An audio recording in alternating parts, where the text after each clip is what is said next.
The topic of this video is the utility of hypervulnerability on YouTube. Hey everybody, welcome to A Pop of Culture. I'm your host, Esoteric and Facetious, and this is my video essay podcast where I speak on pop culture, social justice, and the human experience from a Black, bisexual, money perspective. Everything, and I mean everything I say, should be taken with a grain of salt, as I'm simply a recent college grad with access to a recording device and the internet. With that being said, my shouldn't be your sole reason to critique my views unless it's truly relevant. If you disagree with anything I say, let's have a civil conversation in the comment section below. Before I get into the topic of this video, which is the utility of hypervulnerability on YouTube, I want to advertise my cover channel, A Pop of Culture Sings, where I sing throwback R&B, contemporary R&B, pop music, whatever I'm feeling, whatever you're feeling. So if you want to be down like Brandy, if you're down with the click, RIP Aaliyah, then definitely feel free to check that channel out. Sorry if I look weird or if anything's weird. This is my first time filming with the DSLR and actually posting it, so it's a little different than using the phone. But let's get into the topic of this video. The topic of this video is the utility of hypervulnerability on YouTube. And what is hypervulnerability? Hypervulnerability, for the purpose of this video, is sharing information that you would normally journal about, that you would normally share with your therapist, that you would share with a close friend. Personal information that you would not normally share with the general public, that people are now sharing online with a bunch of people. And the two examples I want to use in this video are Stephco's video on not having pretty privilege and Jenna Brown's video on why she had to stop watching Kelly Stamps. And also I'm going to talk quickly about StarPuppy's videos on her natural hair and another content creator's critique of StarPuppy's videos on her natural hair. One thing I did want to add, I'm obviously a black man, and the people I'm discussing in this video are black women, so I don't want to speak over them or their experiences, but I do want to speak on this content because this content did resonate with me. So I just want to get that out of the way before we get into the video. So first, let's talk about Stephco's video. So if you've not seen Stephco's video, it's a really good video. It's about how she, as a woman, has had experiences where she's sought out dating, she sought out making connections with men, and things have not always went in her favor. And while some of her more conventionally attractive female friends are always getting attention from men, men are always approaching them, men are always going to date them, she can put in all this time and effort into doing her hair, doing her makeup, getting her outfit just right, and she's never, or she feels she's never going to get the same attention that other women do. I discovered at a really young age that when I'm at the club, I'm going to be paying for my own drinks. I was not the type of woman that men would fight over, that men would really even approach. So early in my life, I was like 22, 23, and for sure at 25, I decided I wasn't going to go out anymore. So all of my outings, all of my fun, like let's get together, all of those things happened at bars and pubs. A lot of the times places where I knew that nobody who I would be attracted to would be there. So this video, when I saw it, I enjoyed it and I actually related to it on some levels, and I thought it was good that she was sharing some of these negative experiences that she was having, because I think as people, we live in the society where we're not allowed to share our trauma. The only way you're allowed to share your trauma is if you've already worked through it. If it's a happy story, it's a win. Let's say that you're somebody who broke their leg, but you ended up going to physical therapy, everything went better, and you end up winning a marathon. People love that type of thing where you're winning. No one wants to hear the story about how you broke your leg and running was something that was huge for you, and you were planning to go to college to run, to do track and field, and you broke your leg and you weren't able to do that anymore. No one wants to hear that because terrible things happen all the time, and a lot of times people, they use happy stories as a way to escape the negative in their personal life, or whether it's negative of horrific things happening in the world. So I think experiences like Stephco's are great for people because they remind people like me and you that other people are not living these picture perfect lives where everything's going well, because sometimes people, women who do not have pretty privilege, probably feel, hey, am I the only one who goes through these things? Am I the only one who feels this way? Because they may go online and they only hear about women talking about how they're just fighting off attention from men, and every time they go out, they're always being looked at, they're always being approached, and they're just fighting attention away. And the reality is that's not going to be everybody's experience. People like Stephco help people who are wondering, am I the only one who's not getting attention? People like Stephco being brave enough and bold enough to say, I'm not getting this much attention and this has impacted me, this impacted my self-worth, my self-esteem, and this is something that I've had to work through. Because when people never share that vulnerability that they have, when they never share these traumatic experiences that they have, everyone else who's having similar experiences feels like they're the only one. The benefit of hypervulnerability when it came to that video was she was able to connect with a lot of other women who faced similar experiences, but who didn't feel comfortable sharing it. She was able to be vulnerable, and that vulnerability that she had resonated with a lot of people who were probably feeling like, is it just me? Is there a problem with me? Her video affirmed to a lot of women who don't have pretty privilege that they're not alone, and that their experiences are valid, that their experiences are real, and I think that that's a beautiful thing. I'm sorry if I'm looking at the viewfinder. So where is the not so good that comes from videos like, oh, Stephco's video? I would say the not so good comes about when it comes to the level of oversharing. And for me, with that video, while I think it was great and it was wonderful for her to share that experience, I sometimes worry when it comes to people telling their truth if that oversharing can have a negative impact, because there's something sacred about being able to write in a journal your most harmful, traumatic experiences, things that cause you pain. And there's something sacred about going to a confidant or a friend who you can trust with that information. But when it comes to you sharing that information online, that information can go to any and everybody. And one of the things I've heard people mention about Brené Brown, she's somebody who talks about trauma and healing and things of that sort. And one of the things that people have said about Brené Brown, I'm definitely going to get into her work, is that not everyone deserves to hear your trauma story or something of that sort. Not everyone deserves to hear the stories that you have that have caused you pain. So I love in Gifts of Imperfection where you say, if we share a shame story with the wrong person, they can easily become one more piece of flying debris, so well said, in an already dangerous storm. And I think the problem with Stephco's hypervulnerability on her video is when you share these experiences of pain and trauma, while they can affirm a lot of other people, you're giving that access to so many people who can scrutinize it and pick you apart. And one of the things I've seen, I'm subscribed to Stephco, is there's a lot of criticism that comes with that. And I don't think that criticism is inherently bad, but I think sometimes you have to prepare yourself for that, and that's a side effect of being online and sharing so much information. Because if you share surface level information, or just what you're comfortable with sharing, and don't go beyond a certain point, sure, that may cost you when it comes to your authenticity, but you, at the end of the day, still have those sacred memories that you didn't share, that you have to you, your therapist, and your journal that you can process privately. I think the problem or concern I have with Stephco's content is she may still be coping with not having pretty privilege, but not only is she coping with it, but she's coping with the fact that probably nearly 1 million people have seen this trauma that she's went through. And while it affirms some people, now that trauma isn't her own, that's in her journal or her notebook or with her therapist. It's something that so many people have seen.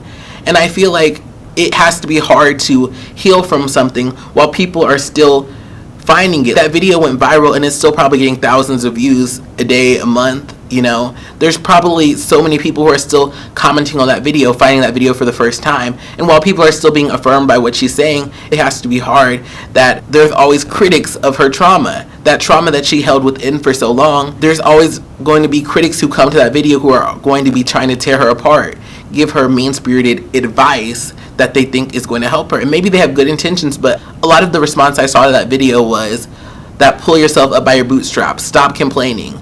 That idea that you're not allowed to be upset about something.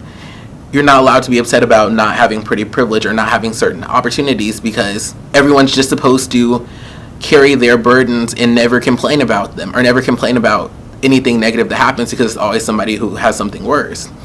So for me, I think the negatives of this video are mainly the fact that she is putting this very intimate pain that she has out there. I feel like it's hard to heal from intimate pain that you've experienced while also putting it out there for public consumption.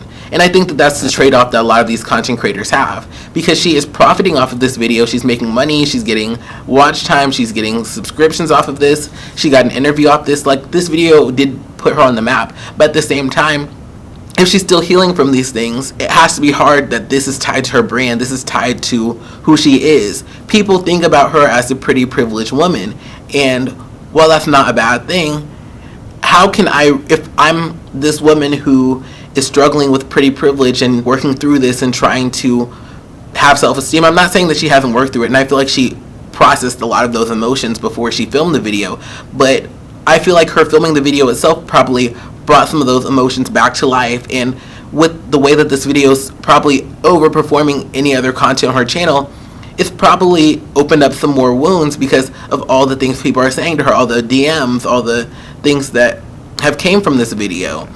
So I guess the struggle is, when it comes to being hyper vulnerable, while it can affirm some people and it can share something that a lot of people may have felt they were just dealing with alone, the problem is it's also limiting, because that same trauma that you had dealt with enough to film the video is being reopened and continually reopened, because that's the thing. This video is ranking well in search. This video is being recommended to people. I remember being recommended this video. This is being posted on forums, on social media. This is posted everywhere. So it's like every day, every week, she's getting re-exposed to people who may not have the best intentions at heart, people who may not want to ever see it her way. Because that's the reality. A lot of people are bothered by the fact that this woman is saying her truth that isn't positive. So I think there's that trade-off. This video put her on the map, but it also is probably causing her more pain because people with bad intentions are using this video for gain. Because people are using this video and her as a way to push certain ideas. Certain people are using her to say, oh, this is a problem with modern women. This is a problem with women these days. Or this is a problem with women who are pick-me's or who are like this or that. People are projecting onto her their own ideas about gender and sexuality and dating. And that's not necessarily fair, but that's what happens when you post content on the internet. People are going to take it and run with it and do what they can do with it, especially if they can make a coin off of it. I think Stephco's video was valuable, but I think there is something to be said about the fact that some ideas and certain experiences you have can be left for you. And maybe that's just me because I don't like oversharing on my channel, but I think there's some benefits that come collectively from somebody sharing their trauma and pain. I also think there should be a line that everyone should draw, because when you give all of yourself to your audience, all of your pain, all of your trauma, how can you heal privately over things that you've brought to the public eye? I think that that's such a challenge, because now all the trauma that you've been through is talking points between you and your subscribers. Her subscribers are probably wondering, how's your dating life? Do you still feel like you're overlooked? These are conversation and talking points that you and your subscribers are going to have, you and your viewers are going to have. So if you're not all the way healed from that, which you probably aren't because you posted the video a few months ago, you're never probably ever going to really fully be able to heal from that privately, because it's something that's always in the public and it's something that's brought you so much attention. So I think that's the trauma. When the trauma you have privately is brought to the public eye, now it's no longer just your experience. It's a YouTube video that people are going to have their thoughts on, people are going to react to, people are going to have their opinions on. And now it's not just you. It's not just something you wrote in your journal. Because when you write something in your journal, it may be a good thought, it may be a bad thought, even though some people may say there's no good or bad thoughts, but it's in your journal and you can process it. You can say a week from now, hey, I don't really feel that way anymore. Maybe this is a more positive way to look at it. But when you put that on YouTube, there's no going away from that. And I think that's something that I really wanted to also get into. I thought about, what is this going to look like to a future mate of hers? And at first I thought, like, no, don't think like that. Like, that's looking through the male gaze. Like, she's allowed to state what she wants to state as a woman relating to dating, and it shouldn't necessarily impact her chance of getting a man or a compatible partner. But I thought about that again, and I'm like, I don't know if I feel that way. So for me, my concern when it comes to Stephco and the video about pretty privilege is, clearly she's showing some insecurity in herself. And I don't think that's a bad thing. I think it's okay to have insecurities. But I think there's also this problem, at least from what I've been told, and the advice people give when it comes to dating is, you should be authentic, but you should also show your best self. And I feel like with her, even though she's being very vulnerable and honest in her video, I think there is this kind of a problem of a suitor who does see her as pretty, who does see her as pretty, attractive, whatever.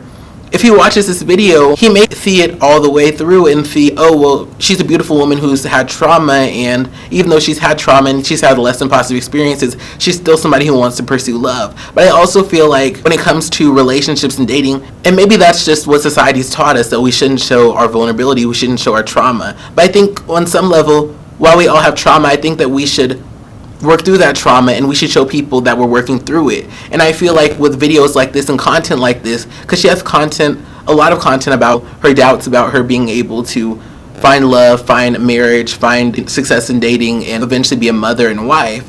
And while I don't think there's an issue with her expressing unease about if all these things are going to work out, because that's a part of the process. For example, I'm a YouTuber and I want to be successful on YouTube.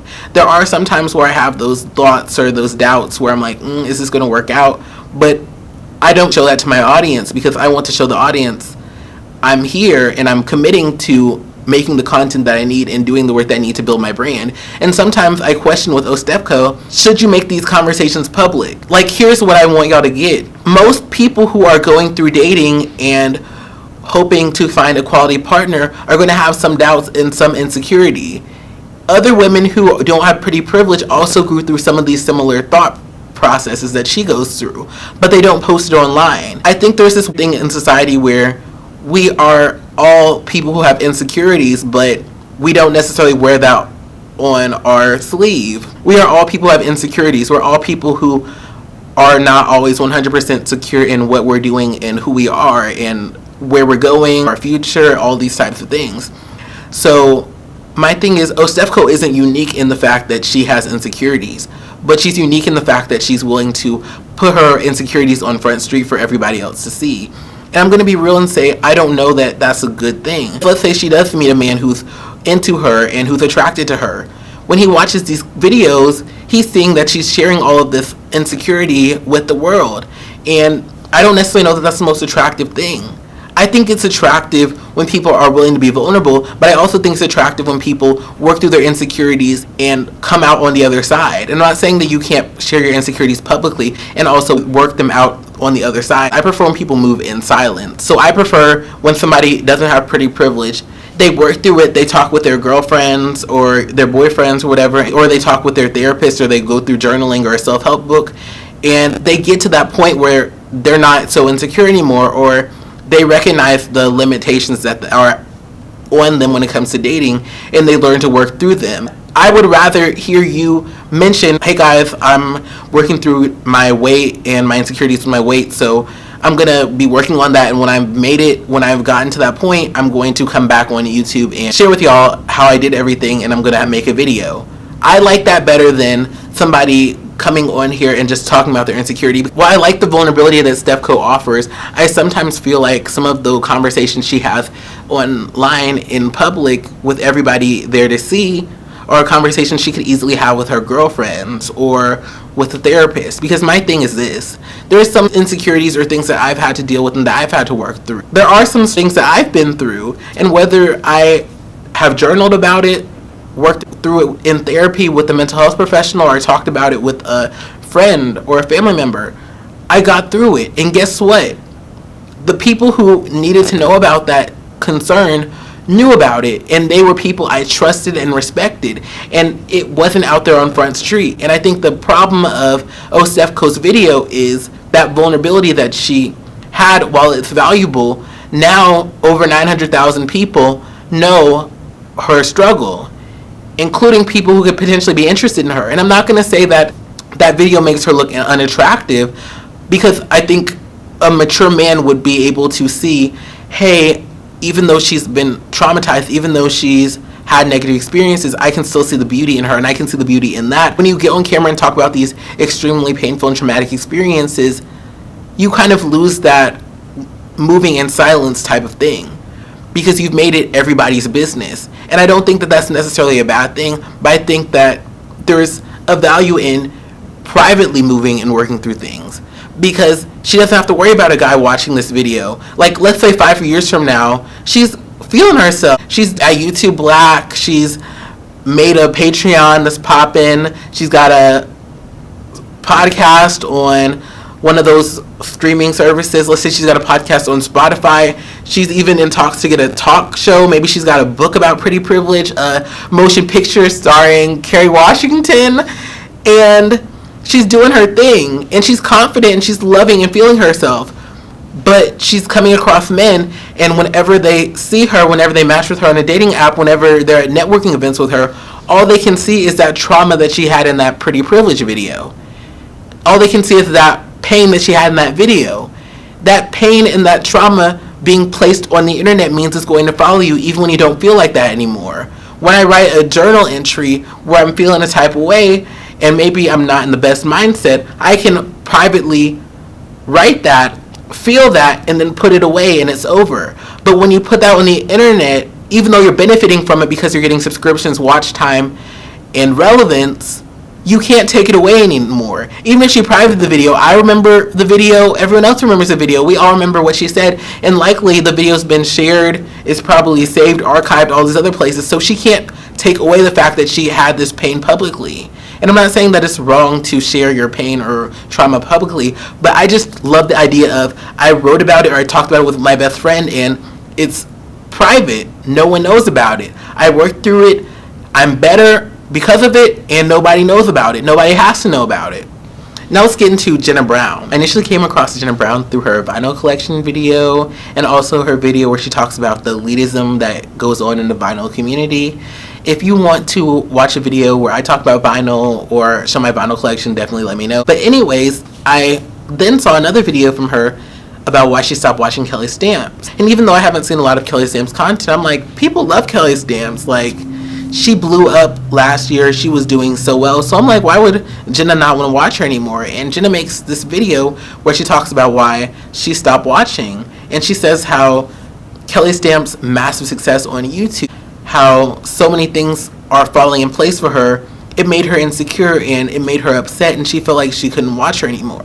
When I found Kelly Stamps' channel in April of 2020, I really loved her. I loved her content, I loved her personality. I think she had like 65,000 subscribers when I found her from one of her YouTube advice videos, and I was really happy for her success over the summer of last year. Like when she hit 100K, it was a fun time. It seemed very new and refreshing and I loved it. But now that it's been over a year since I've been watching her, and it just doesn't feel like how it used to. I stopped watching her. I unsubscribed. I unfollowed her on Instagram. And the reason is because I was jealous of her. I don't know what her behind the scenes life is like. I'm only seeing the highlight reel on YouTube. But I'm jealous of the highlight reel. When I first found her, I thought she was really relatable to me. But now that she's quote unquote made it, and she has like 650,000 subscribers, she's making 5 figures a month,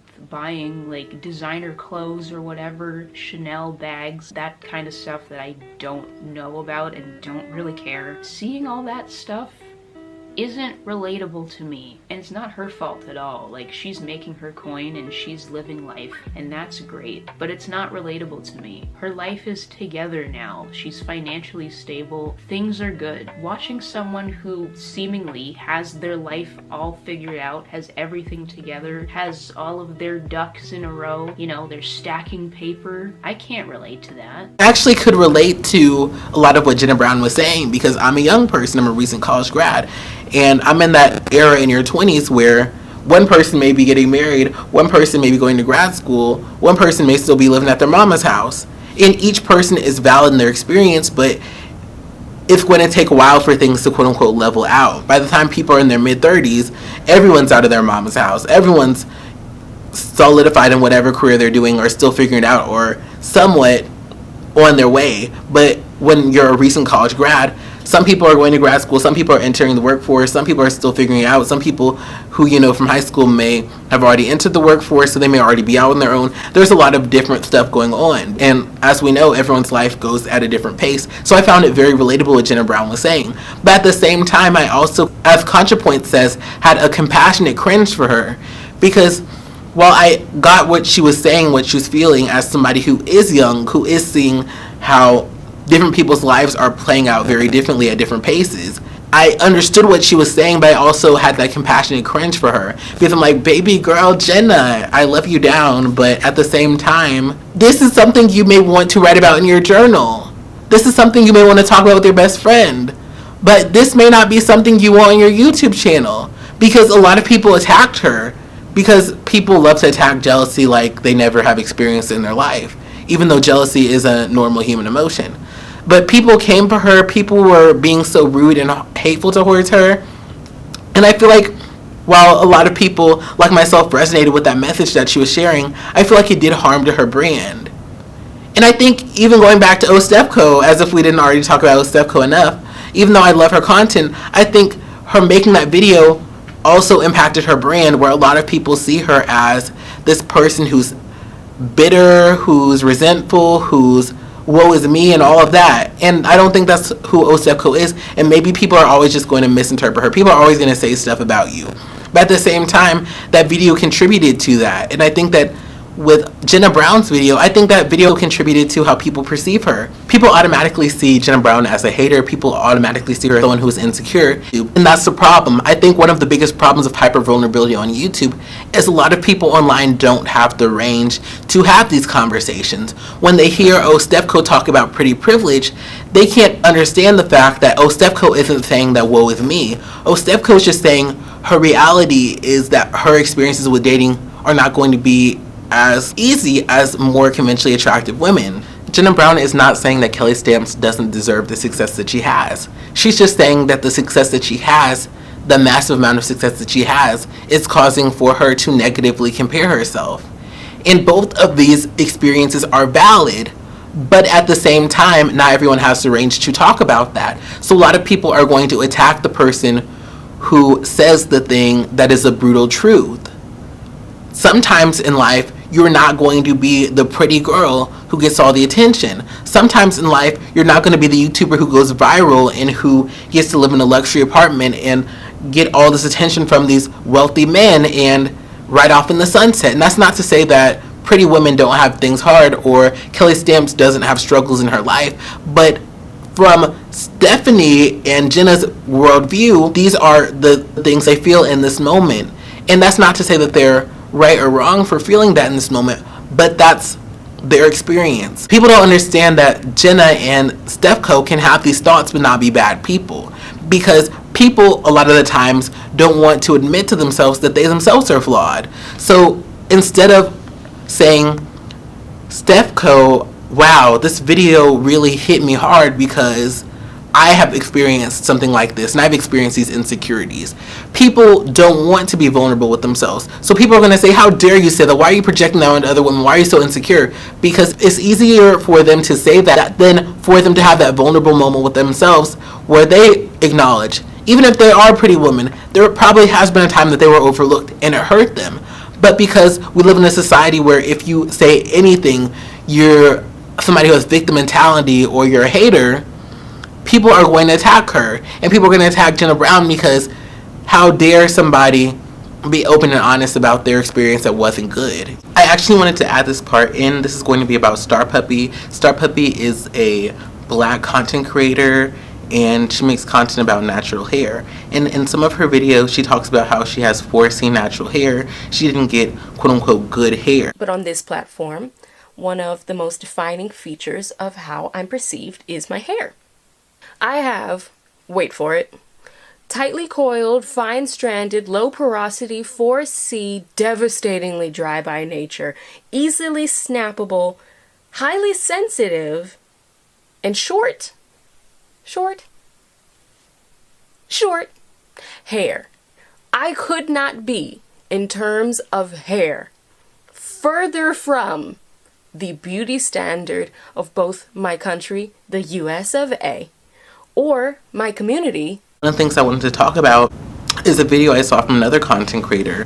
I saw a video from Joyelle where she talks about how she's had enough of self-depreciating natural hair videos. I don't really watch any other natural hair YouTubers, and one of the biggest reasons, and this is specifically for the 4C YouTubers, I'm talking specifically my hair type, kinky, afro textured, we're not talking type 3 whatsoever, just type 4. I started noticing this I call it a disturbing trend, and it's because I see them filming a lot of videos about why they don't like their hair, how they didn't get good hair, and this onslaught of these kind of like self-pity videos, along with also videos of My hair has broken off again. I have to do a big chop again. How I damaged my hair. I didn't feel that those were positive videos, especially with a lot of the negative stereotypes, just negative overall opinions with type 4 hair. I really began to feel frustrated that seemed to be a constant topic on these channels. That's not what we need for this hair type. This hair type deserves so much more recognition for its versatility, for its uniqueness, and for how beautiful it really truly is. And this video was a direct response to StarPuppy, because StarPuppy has made a lot of videos where she's crying in a thumbnail where she says in the title something like, I didn't get good hair. And in my opinion, there is this weird gray area that we're at with this content. Obviously, I'm black, I have natural hair, so I know about texturism and how not every quote-unquote grade of natural hair is quote-unquote as easy to work with. You know, there's breakage, there's shrinkage, there's so many things that we go through with natural hair, especially if you're a woman wearing natural hair.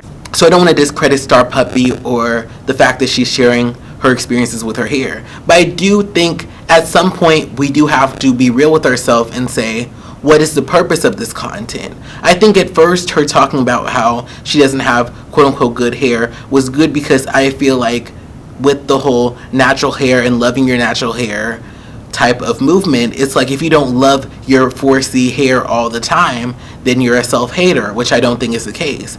So I think her having that conversation on her channel opened it up for people to say, well, hey, these are some feelings I have about my hair texture that I didn't feel comfortable sharing before.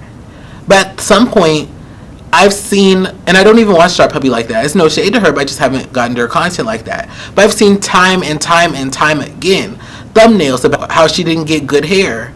And I think at some point, when it comes to natural hair, I feel like maybe she might be unintentionally marketing herself where she's using her pain, and not only her pain, but the collective pain of black women with 4C hair that they feel isn't easy to work with, for monetary gain, for subscriptions, for watch time.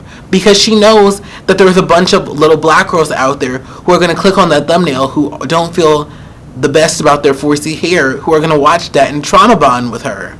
And I don't necessarily know that that's her intention. That's why I'm just having this conversation. Like, at some point, I feel like you have to be self-aware and realize what is the impact of this content. Even if her intention wasn't to spread a bunch of negative ideas about her hair or 4C type hair, is that what has happened because of these videos? And she has to ask herself, am I okay with black women who are already insecure about their hair type feeling like they are okay saying negative things about their own hair because I've made this content?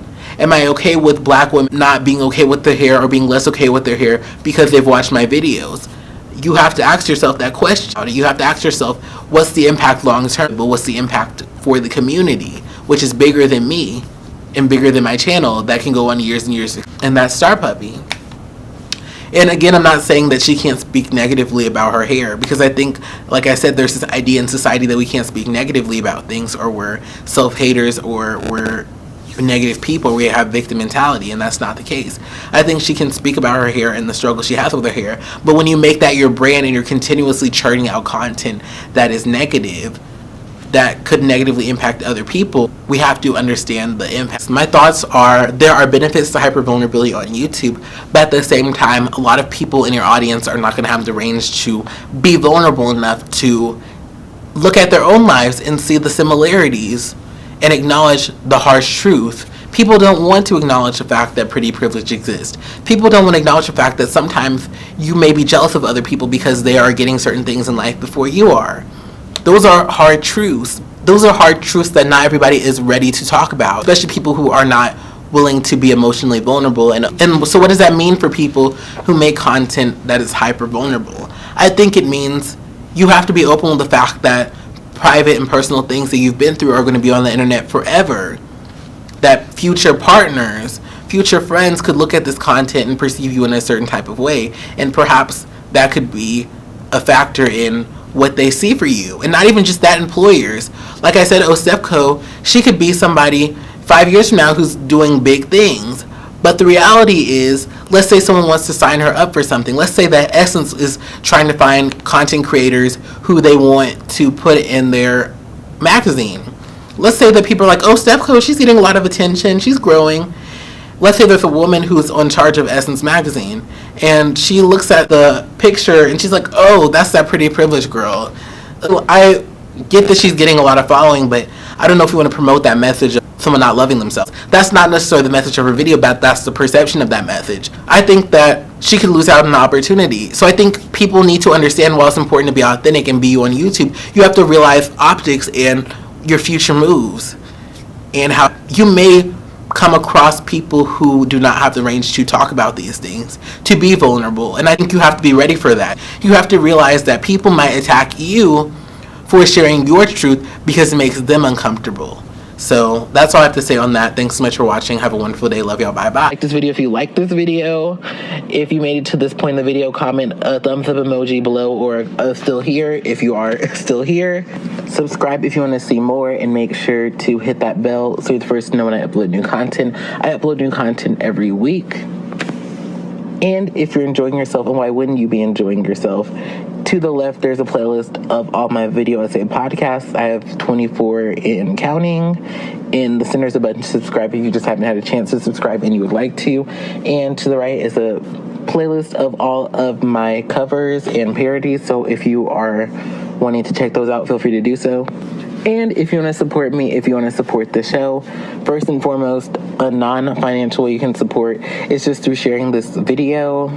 I can make the thumbnails, I can, make the titles, I can do the tags and do keyword research. But one of the best ways that I can grow my brand is through y'all sharing this content with other people who like this type of content, because I nor you can control the algorithm, but I can control the quality of the content I make, and y'all can, if you enjoy the content, share with people who can like it, so that way, if y'all are feeling it, it's getting put out there, whether, the algorithm favors it or not.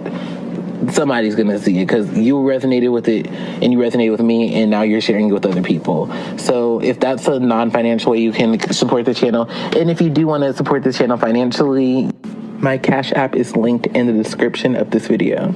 I'm trying to, upgrade my production quality and just, keep growing and expanding and, doing bigger and better. So if you want to help and support that vision, feel free to do so. All those who donate to the channel will be featured in the credits of all of my videos on both of my channels. Thanks so much for watching. Love you all. Bye bye. See you next time.